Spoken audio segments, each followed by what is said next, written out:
तो ये thermal power जो प्लांट्स हैं वो फॉसिल फ्यूल्स को जलाते हैं रोज पावर स्टेशंस के अंदर जो स्टीम प्रोड्यूस करने के लिए। जो स्टीम है वो टरबाइन को फिर चलाती है जिससे कि इलेक्ट्रिसिटी प्रोड्यूस होती है। जो ये इलेक्ट्रिसिटी को क्योंकि ट्रांसमिशन करना ज़्यादा आसान होता है कोल और पेट्रोलियम को कहीं पे दूर भेजने के लिए, इसलिए जो ज़्यादातर थर्मल पावर प्लांट्स हैं वो इसके पास ही बनाए जाते हैं, कोल की फील्ड्स और ऑयल फील्ड्स के आसपास।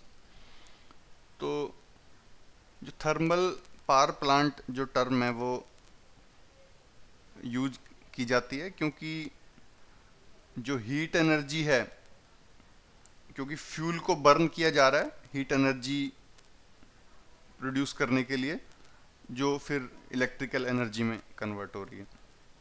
इसके अलावा हाइड्रो पावर प्लांट्स के बारे में जानते हैं। ये भी एक क्लीन सोर्स ऑफ एनर्जी है। इसमें जो डैम्स बनाए जाते हैं जो कि काइनेटिक एनर्जी, जो पानी बह रहा होता है उसको डैम रोकता है पानी को, और वहाँ धीरे धीरे पानी इकट्ठा हो जाता है। पोटेंशियल एनर्जी हाइट के कारण वो पानी गेन कर लेता है वहाँ पे। तो इस जो पोटेंशियल एनर्जी को हम फिर इलेक्ट्रिसिटी के अंदर कन्वर्ट करते हैं। आगे डायग्राम आएगी उससे हम समझेंगे कैसे हाइड्रो पावर प्लांट्स चलते हैं। तो पिछले जो कुछ इस सेंचुरी के अंदर, जो पिछले 100 साल के अंदर पूरी दुनिया के अंदर काफ़ी ज़्यादा हाइड्रो पावर प्लांट्स लगाए गए हैं, और इंडिया की भी करीबन 1/4 जो एनर्जी प्रोडक्शन है वो हाइड्रो पावर प्लांट्स से होती है। ये डायग्राम दिखाई गई है, इसमें ये ब्लू में जो है वो कलर में पानी है।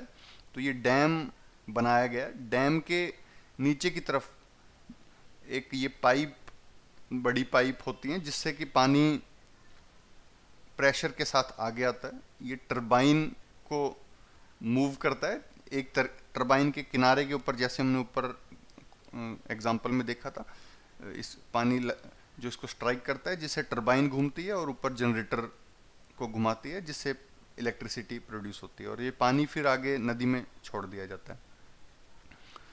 तो इस तरीके से ये हाइड्रो पावर प्लांट काम करता है। तो ये डैम्स जो हैं हाई राइज काफ़ी ऊंचे ऊंचे बनाए जाते हैं, पहाड़ों के अंदर ज़्यादातर होते हैं।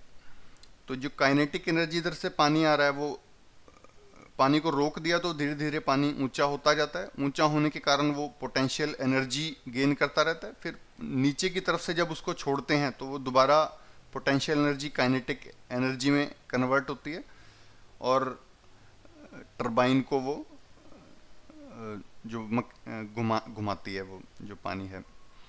तो ये रीन्यूएबल, क्योंकि हर साल बारिश होती है और ये पानी दोबारा बढ़ता रहता है डैम के इस तरफ, तो रीन्यू होता रहता है। तो रीन्यूएबल सोर्सेज ऑफ एनर्जी के अंदर आता है ये हाइड्रो पावर जनरेशन। ये एक बार बना दिया तो जब तक डैम ठीक है तब तक पानी बारिश से इकट्ठा होता रहता है और ये इलेक्ट्रिसिटी जनरेट करता रहेगा। लेकिन ये कम प्लेसेस पे ही बनाए जा सकते हैं। एक तो पहाड़ी जो इलाके हैं उनमें बनाना आसान रहता है क्योंकि ज़्यादा चारों तरफ पहाड़ होते हैं, सिर्फ एक तरफ ही आपको डैम बनानी है तो उसकी कॉस्ट कम आती है। इसके नुकसान ये है कि काफ़ी एग्रीकल्चर लैंड है वो इसमें, या जो इंसान रह रहे होते हैं आसपास गांव होते हैं, वो पानी क्योंकि डैम ऊंचा बनाते हैं तो धीरे धीरे पानी बढ़ता रहता है, तो वो पानी के अंदर जो है वो जो मकान और जो ज़मीन वो डूब जाती है, तो वो खाली करानी पड़ती है। तो ये नुकसान है इसका। और जो इकोसिस्टम्स हैं, मान लो वहाँ जंगल या आसपास कोई जानवर रह रहे हैं उनका इकोसिस्टम भी डिस्ट्रॉय होता है क्योंकि पानी में डूब जाते हैं वो डैम बनाने के बाद।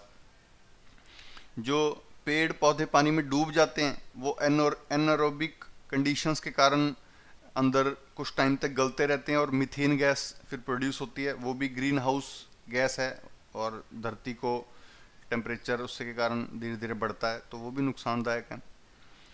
और इसके अलावा जो वहाँ से लोग विस्थापित किए जाते हैं, वहाँ से मतलब कहीं और भेजे जाते हैं कि भाई यहाँ पे डैम बन गई, अब धीरे धीरे पानी ऊंचा हो जाएगा, आपके जो घर हैं इसमें डूब जाएंगे, कहीं और आप घर बना लो, किसी और जगह बसो जाके। तो उनको सेटिस्फैक्टरली रिहेबिलिटेशन भी उनकी करना एक चुनौती रहता है। और इसी कारण जो इंडिया में कुछ टहरी डैम या सरदार सरोवर जो प्रोजेक्ट्स नर्मदा पे जो बनाए गए थे, उनमें इसी तरह की रिहेबिलिटेशन की जो है वो एक चैलेंजिंग रहती है कि लोगों को वहाँ से जो हटाया है उनको कैसे सेटिस्फाई किया जाए और वो अच्छी तरीके से नई जगह पे रह सकें।